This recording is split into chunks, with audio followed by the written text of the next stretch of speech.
Hello and welcome everyone the online गुरु में मैं सुनील शर्मा आप सभी का स्वागत करता हूं। आज का ये सेशन उन सभी एस्पिरेंट्स के लिए है जो RIMC, RMS या फिर सैनिक स्कूल जैसे एंट्रेंस एग्जाम्स की प्रिपरेशन कर रहे हैं।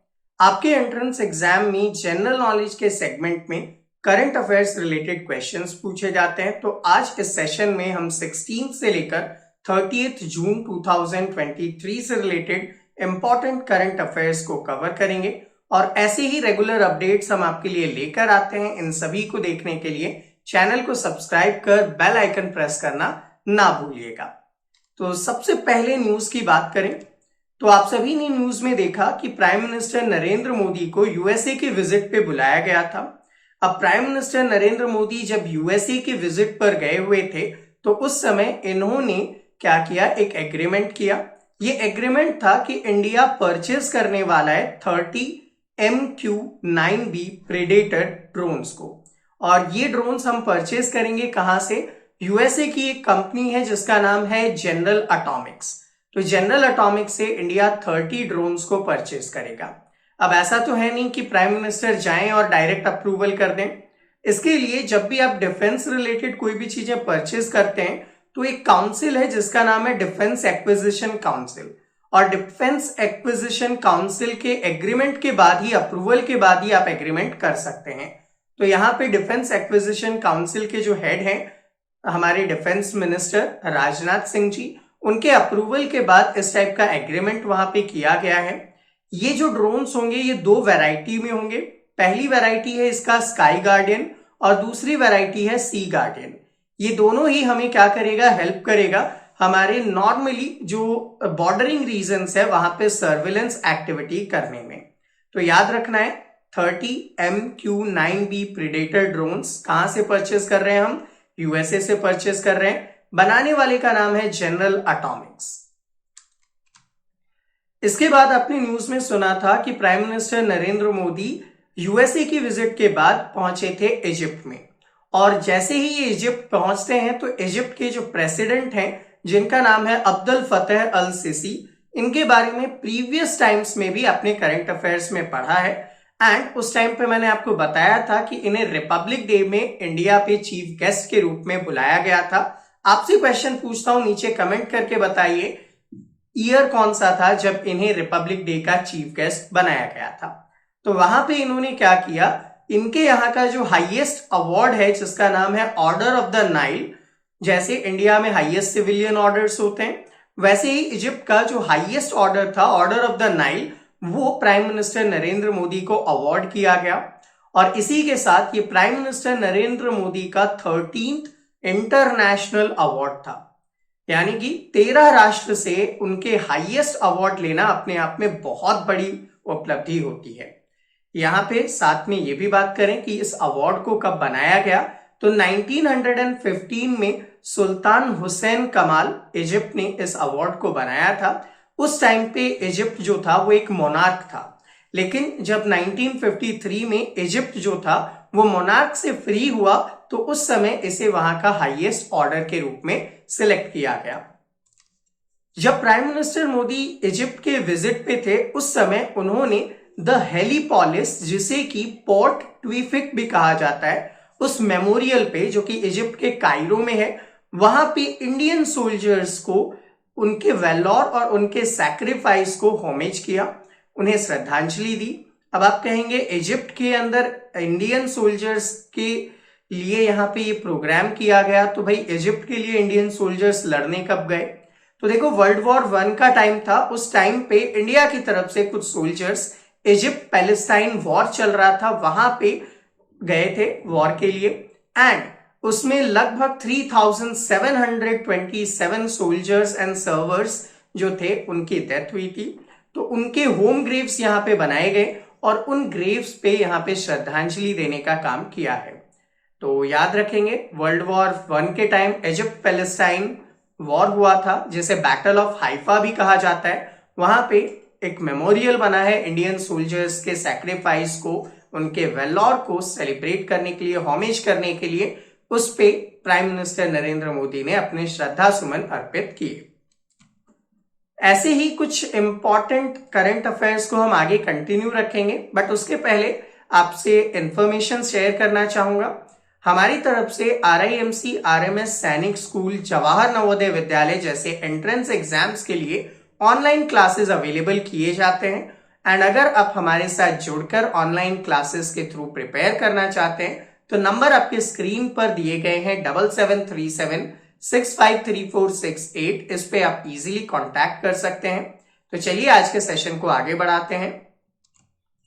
रिसेंटली उड़ीसा कैबिनेट ने 1000 करोड़ रुपीस को अप्रूव किया इनके आबाद स्कीम के लिए। अब आबाद स्कीम पहले से चली आ रही एक स्कीम है जिसे भी आपने हमारे चैनल पे कवर किया है। इसके थ्रू अब टोटल 4224 करोड़ रुपीस एक्सपैंड किए जाएंगे और इन पैसे का जो यूटिलाइजेशन किया जाएगा वो वहां पे जो जगन्नाथपुरी से रिलेटेड टेम्पल स्ट्रक्चर है उसके और ज्यादा अपलिफ्टमेंट के लिए, उसको और ज्यादा प्रमोट करने के लिए यहां पे किया जाएगा। और इसी के साथ ये किसी पर्टिकुलर स्टेट से स्पॉन्सर्ड होने वाला रिलीजियस प्लेस के डेवलपमेंट का सबसे बड़ा एक स्कीम हो गया है।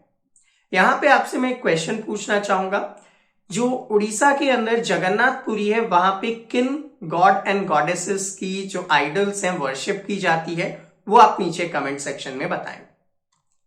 नेक्स्ट, एक बिम्स्टेक की तरफ से एक एग्रीमेंट चल रहा है जिसके through India, Myanmar, Thailand trilateral highway project चलाया जा रहा है। अब इसके थ्रू क्या होगा, इंडिया से आप म्यांमार, थाईलैंड तक ट्रैवल कर पाएंगे। किसके थ्रू? डायरेक्टली रोड कनेक्शंस के थ्रू। अब इसके थ्रू इंडिया से आप डायरेक्ट कोलकाता से बैंकॉक जा सकते हैं म्यांमार के थ्रू। ये एक एग्रीमेंट यहां पे चल रहा है रीजनल कनेक्टिविटी के लिए। ये रीजनल कनेक्टिविटी जो है वो बिम्स्टेक के थ्रू किया जा रहा है। बिम्स्टेक का full form bay of Bengal initiative for multi sectoral technical and economic cooperation है। कई बार फुल फॉर्म्स भी आते हैं तो याद रखेंगे आप। यहां पे 1997 में बिम्स्टेक को बनाया गया था और इसके अंदर कुछ मेन मेंबर्स आते हैं like Bangladesh, Bhutan, India, Myanmar, Nepal, Sri Lanka and Thailand. तो बेसिकली इनकी इकोनॉमी को अपलिफ्ट करने के लिए, इनमें कनेक्टिविटी को डेवलप करने के लिए इस काम को अंजाम दिया जा रहा है। इंडियन नेवी की जो ट्रेनिंग रिलेटेड कैपेबिलिटीज है उसे अब और ज्यादा इंक्रीज किया गया और इसे इंक्रीज करने के लिए जो हमारे डिफेंस मिनिस्टर हैं राजनाथ सिंह जी, इन्होंने कोची में एक इंटीग्रेटेड सिम्युलेटर कॉम्प्लेक्स जिसका नाम रखा गया ध्रुव, उसे ओपन किया है कोची के साउथर्न नेवल कमांड में। इसका मेन ऑब्जेक्टिव क्या होगा, जो ट्रेनीज हैं नेवी से रिलेटेड उनको यहां पे रियल टाइम एक्सपीरियंस अवेलेबल किया जाएगा, नेविगेशन से रिलेटेड, फ्लीट ऑपरेशन से रिलेटेड, और जो नेवी रिलेटेड टैक्टिक्स होती है वो सारी चीजें उन्हें यहां पे ट्रेंड करने में ये कैपेबिलिटी हेल्प करेगा। नेक्स्ट, आप सभी कुछ दिनों से न्यूज में देख रहे थे कि एक सबमर्सिबल है जिसको खोजने के लिए बहुत सारे नेशंस अपनी तरफ से एक टीम भेज रही हैं। इसमें इंडिया भी शामिल था। अब यहां पे अगर बात करें तो ये टीम क्यों भेजा जा रहा है, क्या है ये सबमरीन, तो देखो एक सबमरीन है, सबमरीन भी नहीं सबमर्सिबल आप इसे कह सकते हैं, जिसका नाम है टाइटन। इस टाइटन को ऑपरेट करते हैं ओशन गेट एक्सपेडिशंस, जो कि वॉशिंगटन पे बेस्ड एक ऑर्गेनाइजेशन है। इनका काम सी एक्सप्लोरेशन से रिलेटेड होता है। तो इसके अंदर कुछ 5 पर्सन्स गए थे और इनका ऑब्जेक्टिव क्या था कि जो टाइटैनिक था, टाइटैनिक क्रैश हुआ था, तो उसका मलबा यहां पे जाकर ये लोग देख सके और वहां पे उसे देखने का ये लोग क्या करेंगे, काम करेंगे। बट अनफॉर्चुनेटली ये मिस हो गया और ट्रेजेडी की वजह से सारे लोगों की यहां पे डेथ एक्सपेक्ट की जा रही है। तो याद रखना है आपको टाइटन के बारे में, कौन ऑपरेट करता है, ओशन गेट एक्सपेडिशंस की तरफ से ये ऑपरेट किया जाता है और इसे ऑपरेट करने वाले का जो मेन हेडक्वार्टर है वो एवरेट वॉशिंगटन में एस्टैब्लिश्ड है। नेक्स्ट न्यूज आपने देखी होगी आईआईटी कानपुर के बारे में। आईआईटी कानपुर ने रिसेंटली एक टेस्ट फ्लाइट किया है और इस टेस्ट फ्लाइट का जो मेन ऑब्जेक्टिव है वो क्या है, क्लाउड सीडिंग है। अब क्लाउड सीडिंग क्या होता है, कई ऐसे रीजंस होते हैं जहां पे बारिश बहुत कम होती है, तो वहां पे बारिश को बढ़ाने के लिए क्या किया जा सकता है, आप अपने एयरक्राफ्ट के थ्रू कुछ पर्टिकुलर केमिकल्स को वहां पे इजेक्ट करेंगे, जैसे कि सिल्वर आयोडाइड, ड्राई आइस या फिर कॉमन सॉल्ट का एक मिक्सचर आप वहां पे इजेक्ट करेंगे, जैसा आप यहां ऊपर इमेज में देख पा रहे हैं। इसके थ्रू क्या होगा कि जो क्लाउड्स है उसकी प्रेसिपिटेशन रेट बढ़ जाएगी और ज्यादा क्वांटिटी में वहां पे आपको बारिश देखने को मिलेगी। तो इस टाइप का एक्सपेरिमेंट किसने किया? आईआईटी कानपुर ने इस एक्सपेरिमेंट को सक्सेसफुली कंडक्ट किया है। नेक्स्ट आप सभी ने सुना होगा रामायण के बारे में। तो देखो, ईस्ट चंपारण डिस्ट्रिक्ट है बिहार के अंदर, वहां पे वर्ल्ड का लार्जेस्ट रामायण टेम्पल का कंस्ट्रक्शन जो है वो स्टार्ट कर दिया गया है। ये वर्ल्ड का सबसे बड़ा रामायण टेम्पल होगा। ये टेम्पल बताया जा रहा है कि इसका जो कंस्ट्रक्शन करेंगे वो अंकोर वाट का जो कॉम्प्लेक्स है, कहां पे? कंबोडिया में है। अंकोर वाट का जो टेम्पल कॉम्प्लेक्स है कहां है? कंबोडिया में। और प्रीवियसली एग्जाम में बहुत पूछा गया, वहां पे उस स्ट्रक्चर से भी बड़ा इसे डेवलप किया जाएगा और उम्मीद की जा रही है 2025 के एंड तक में इसे बना लिया जाएगा। अब इस स्ट्रक्चर को, जिसे रामायण टेम्पल कहा जा रहा है, इसके बारे में एक अंदाजा लगाएं कि इसका आर्किटेक्ट किनसे मिलता जुलता मिलेगा। तो पहला तो अंकोर वाट का जो कॉम्प्लेक्स है कंबोडिया में वो, दूसरा रामनाथ स्वामी टेम्पल जो है रामेश्वरम में, उससे मिलता जुलता होगा, और थर्ड मीनाक्षी सुंदरम टेम्पल है मदुरई में। तो मीनाक्षी सुंदरम टेम्पल जो है मदुरई में, उसके स्ट्रक्चर से भी मिलता हुआ आपको ये स्ट्रक्चर देखने को मिल सकता है। इमेज ईमेज मैंने आपके लिए अवेलेबल की हुई है। नेक्स्ट न्यूज आता है आसियान नेशन से रिलेटेड। आसियान जो कि association of south east Asian nation के रूप में जाना जाता है, इन्होंने क्या किया है? एक जॉइंट मिलिट्री एक्सरसाइज कंडक्ट करने की बात कही है। ये जॉइंट मिलिट्री एक्सरसाइज जो है वो साउथ चाइना सी में कंडक्ट किया जाएगा सितंबर 2023 में। तो अपकमिंग मंथ में ये आपके लिए इंपॉर्टेंट इवेंट हो सकता है। यहाँ पे कौन कौन से मेंबर हैं? तो भैया 10 मेंबर हैं आसियान नेशंस में जो यहाँ पे इसके लिए फंक्शन करेंगे। और आपको प्रीवियसली पढ़ा चुका हूं मैं आसियान के बारे में, तो इनके मेंबर्स को आप नीचे कमेंट सेक्शन में लिस्ट कर सकते हैं। नेक्स्ट न्यूज आती है summit for a new global financial pact के रूप में। यहाँ पे ये समिट पेरिस में ऑर्गेनाइज किया गया। इस समिट के ऊपर डिस्कशन क्या किया गया कि ऐसे नेशंस जो बहुत ज्यादा पॉल्यूशन फैलाते हैं, पॉल्यूशन स्प्रेड करते हैं, उन्हें यहाँ पे क्या करना पड़ेगा? ज्यादा पेमेंट करना पड़ेगा। जो अंडर डेवलपिंग या अनडेवलप्ड नेशंस है, जो अभी अपने डेवलपमेंट वर्क पे काम कर रहे हैं, उन्हें, ताकि वो रिन्यूएबल सोर्स ऑफ एनर्जी पे जा सकें और पॉल्यूशन को कम कर सकें। तो उसकी रिस्पॉन्सिबिलिटी किसे लेनी पड़ेगी? जो सबसे ज्यादा पॉल्यूशन करने वाले नेशंस हैं। तो इसका नाम इन्होंने दिया पॉल्यूटर पे प्रिंसिपल। अपकमिंग टाइम में ये प्रिंसिपल एप्लीकेबल होगा। कौन कौन से नेशंस इसमें पार्टिसिपेट करेंगे वो आगे के करंट अफेयर्स में हम कवर करेंगे। नेक्स्ट एक रिपोर्ट आती है जिसका नाम है gender gap report 2023। Gender gap report जो है वो रिलीज किया गया वर्ल्ड इकोनॉमिक फोरम के थ्रू। यहां पे अगर बात करें तो बेसिकली मेल्स एंड फीमेल्स में जो समानता है वो यहाँ पे लानी चाहिए और कितनी असमानता है उसे दर्शाने के लिए ये रिपोर्ट यहाँ पे प्रेजेंट किया जाता है। तो आइसलैंड लगातार 14वें साल कंसेक्यूटिवली 14th ईयर इस लिस्ट में रैंक 1 पे आपको देखने को मिलता है, जो कि सबसे ज्यादा जेंडर इक्वल कंट्री ग्लोबली माना जाता है। साथ में अगर हम लोग इंडिया के बारे में डिस्कस करें तो इंडिया की रैंकिंग यहाँ पे 146 नेशंस में 127 के रूप में यहाँ पे देखने को मिल रही है। हालांकि इंडिया की रैंकिंग बहुत कम है, लेकिन पिछले सालों से ये रैंकिंग इंप्रूव हुई है। आप सभी ने नाम सुना है अरुणाचल प्रदेश के चीफ मिनिस्टर का, पेमा खांडू जी। इन्होंने एक रजिस्ट्रेशन प्रोसेस को लॉन्च कर दिया है और ये रजिस्ट्रेशन प्रोसेस जो है वो तवांग मैराथन से रिलेटेड है। तवांग मैराथन जो है वो 1 अक्टूबर 2023 में ऑर्गेनाइज किया जाने वाला है, जिसके लिए अरुणाचल प्रदेश गवर्नमेंट और माउंटेन डिवीजन जो इंडियन आर्मी का है वो मिलकर काम करेंगे। एक मैराथन को यहाँ पे ऑर्गेनाइज किया जाएगा। तो उसमें अगर आप पार्टिसिपेट करना चाहते हैं तो ऑनलाइन रजिस्ट्रेशन इसके लिए ओपन हो चुके हैं।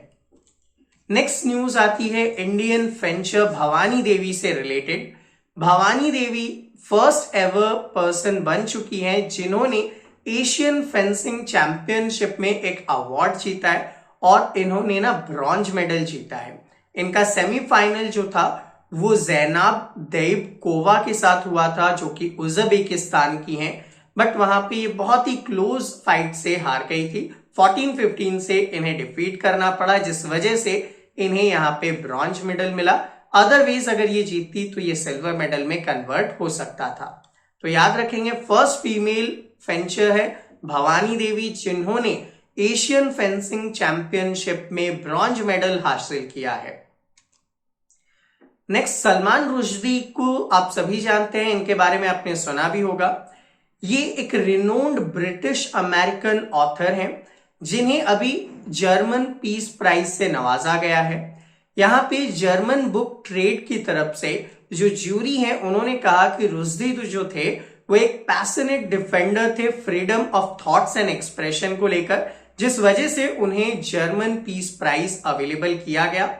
ये जो पीस प्राइज है ये जर्मनी के अंदर फ्रैंकफर्ट में सेंट पॉल्स चर्च में दिया जाता है। आप सभी ने सुना होगा रवि सिन्हा के बारे में। रवि सिन्हा को अपॉइंट किया गया है इंडिया के सबसे बड़े जो इंटेलिजेंस एजेंसी है raw, research and analysis wing, उसका चीफ यहां पे बना दिया गया है। ये 30 जून पे जब सम्मत गोयल जी जो हैं वो रिटायर होंगे उनकी जगह यहां पे काम करना स्टार्ट करेंगे। तो याद रखना है सामंत गोयल जी जो रॉ के चीफ थे वो रिटायर हो रहे हैं 30 जून को, और 30 जून के बाद अब रॉ के जो नए चीफ है वो कौन है, रवि सिन्हा जी हैं।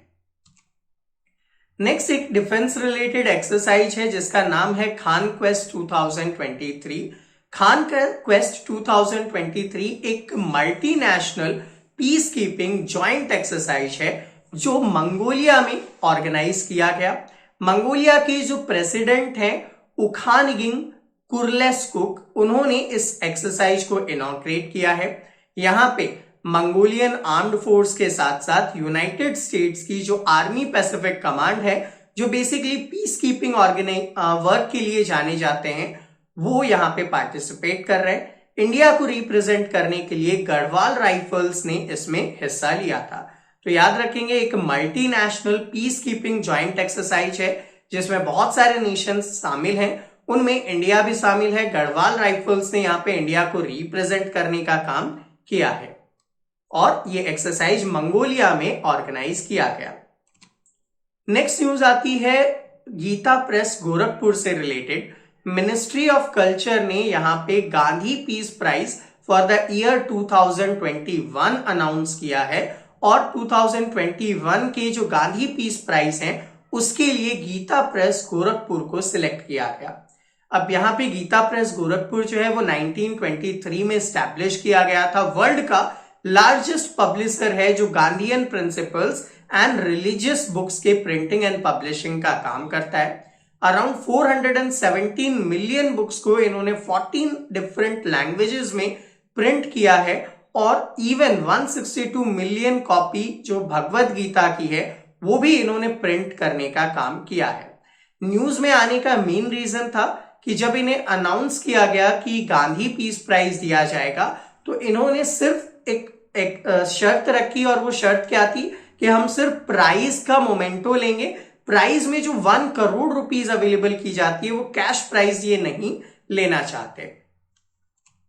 नेक्स्ट न्यूज आता है नुसरत चौधरी से रिलेटेड, बहुत इंपॉर्टेंट होगा। ये फर्स्ट फीमेल मुस्लिम फेडरल जज बन गई है यूनाइटेड स्टेट्स की। नुसरत चौधरी जो बेसिकली बांग्लादेश से बिलोंग करती है, बांग्लादेश अमेरिकन हेरिटेज से बिलोंग करती है। इन्हें यूएस के डिस्ट्रिक्ट कोर्ट में न्यूयॉर्क में क्या किया गया है, एज ए फेडरल जज के रूप में अपॉइंट किया गया है और यूएसए में फर्स्ट फीमेल मुस्लिम फेडरल जज के रूप में ये अपॉइंट हुई है। तो फर्स्ट पर्सन तो ऑलवेज आपके एग्जाम में इंपॉर्टेंट होते हैं, नाम याद रखेंगे नुसरत चौधरी। नेक्स्ट न्यूज आती है गवर्नमेंट ऑफ इंडिया के बारे में। गवर्नमेंट ऑफ इंडिया ने लॉन्च किया एक फेलोशिप प्रोग्राम जिसका नाम रखा वैभव। फुल फॉर्म है वैश्विक भारतीय वैज्ञानिक।